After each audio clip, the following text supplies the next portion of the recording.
దేవుని వాక్యాన్ని చదువుకుందాం.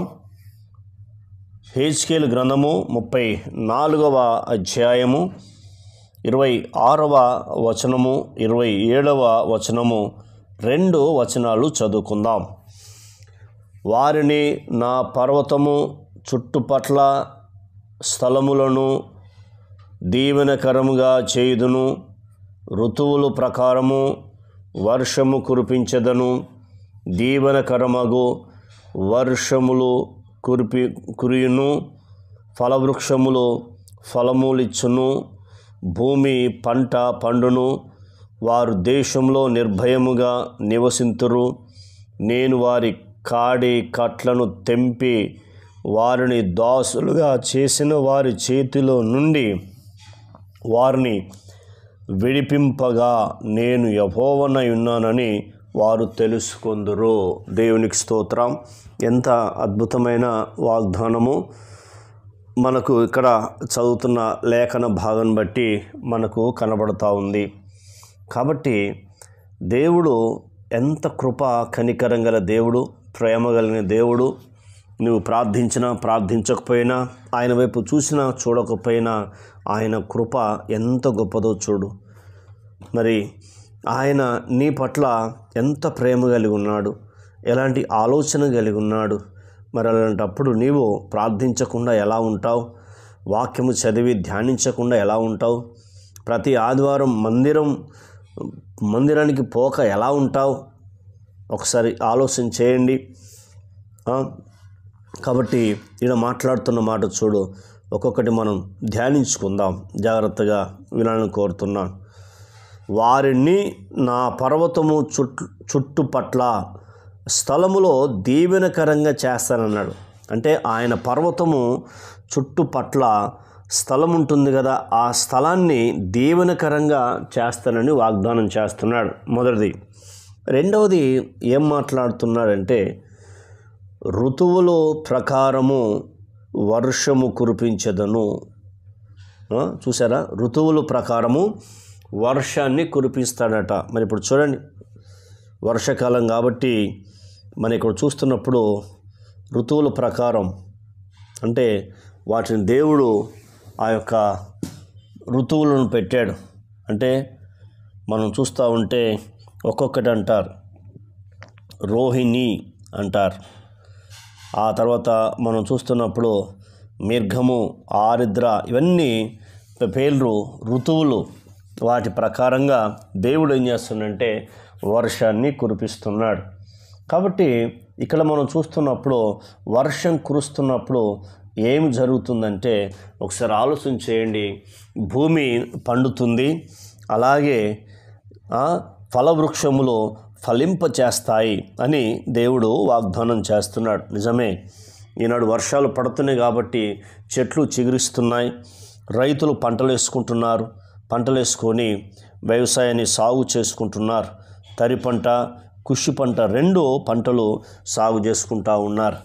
మరి నిజంగా చూడు, దేవుడు చేసే అద్భుతాన్ని ఇక్కడ మనం చూస్తున్నాం. ఋతువుల ప్రకారము వర్షము కురిపించెదను, వర్షాన్ని కురిపిస్తున్నాడు.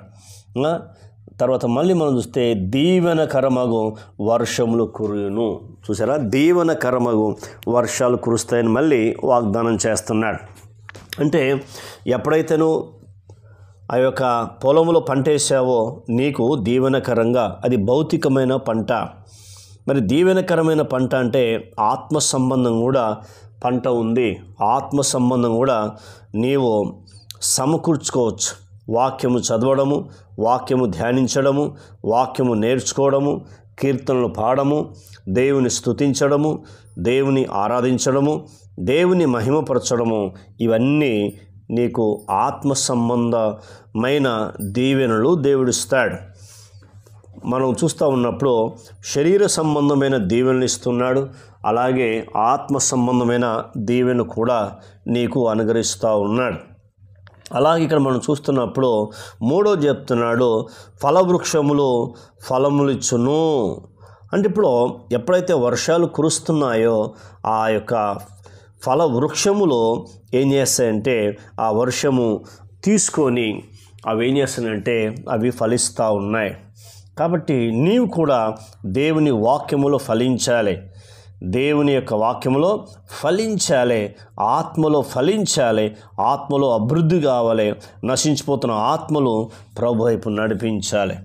తర్వాత మనం చూస్తున్నప్పుడు 4వది ఏమంటున్నాడంటే, దేశంలో మీరు నిర్భయముగా జీవించవచ్చని దేవుడు వాగ్దానం చేస్తున్నాడు. అంటే దేశంలోనికి క్రూర మృగములు, దుష్ట మృగములను రాకుండా చేస్తాడు, హాని కలగకుండా చేస్తానని దేవుడు వాగ్దానం చేస్తున్నాడు. తర్వాత 5వది వారి కాడి కట్లను తెంపి, చూసారా, కాడి కట్లను ఏం చేస్తున్నాడంటే తెంపుతున్నాడు. తెంపి ఏం చేస్తున్నాడంటే, దుష్టుడు ఏ కాడి చేతులను బంధించాడు, నీవు ఫలించకుండా, నీవు అభివృద్ధి పొందకుండా, నీవు ఆశీర్వించబడకుండా వాడు బంధించాడు. కానీ దేవుడు మాట్లాడుతున్నాడు. మత్తయి సువార్త 11వ అధ్యాయము 28, 29వ వచనము ఈ రీతిగా రాయబడింది. ఏమని వస్తుందంటే, ప్రయాసపడి భారం మోసుకొనుచున్న సమస్త జనులారా నా యొద్దకు రండి, నేను మీకు విశ్రాంతినిస్తానని దేవుడు వాగ్దానం చేస్తున్నాడు. ఏ ప్రయాసతో ఉన్నావో నీవు ఆ ప్రయాసను దేవునికి అప్పగిస్తున్నప్పుడు ఆయన మాట్లాడుతున్నాడు. మీ మీద నా కాడి ఎత్తుకొని నా యొద్ద నేర్చుకొనుడి, అప్పుడు మీ ప్రాణములకు విశ్రాంతి దొరుకును అంటున్నాడు. అంటే ఇప్పుడు దేవుని కాడి ఎప్పుడైతే ఎత్తుకుంటావో, ఏలయనగా నా కాడి సులువుగాను నా భారము తేలికగా ఉన్నవి. ఆయన కాడి సులువుగా ఉంది. ఇంతకుముందు దుష్టుడు పెట్టిన కాడి అది బరువుగా ఉంది. అంటే అన్ని నష్టాలే, అన్ని సమస్యలు, అన్ని బాధలే. ఇప్పుడు దేవుని వద్దకు వచ్చి నువ్వు నేర్చుకుంటే, ఆయన కాడి ఎత్తుకొని నేర్చుకుంటే ఏం జరుగుతుందంటే, అప్పుడు మీ ప్రాణములకు విశ్రాంతి దొరుకును. చూసారా, మీ ప్రాణాలకు విశ్రాంతి కావాలంటే యేసు క్రీస్తు ప్రభు దగ్గరికి రమ్మని ఆయన వాగ్దానం చేస్తున్నాడు. తీర్మానం చేసుకుందాం. కన్న తండ్రి, నీకు వందనాలు. విన్న మాటలు బట్టి నీకు వందనాలు. ఈ మాటలు దుష్టతకు పోకుండా సహాయం చేయండి. దీవెనకరమైన వర్షాలు కురిపిస్తున్నావు, ఫలవృక్షములు ఫలింపజేస్తానన్నావు, భూమి పండునన్నావు తండ్రి. నీకు దేశం నిర్భయంగా నివసిస్తారు అని సెలవిచ్చావు తండ్రి. కాడి విప్పి నేను మిమ్మల్ని సురక్షితంగా నివసింపజేస్తానని వాగ్దానం చేశావు. ఈ వాగ్దానం అన్నీ మా అందరి జీవితంలో నెరవేర్చి మీరు మహిమ తెచ్చుకోమని, మా ప్రార్థన విని జవాబు మీరు ఇచ్చినందుకు మీకు స్తోత్రాలు.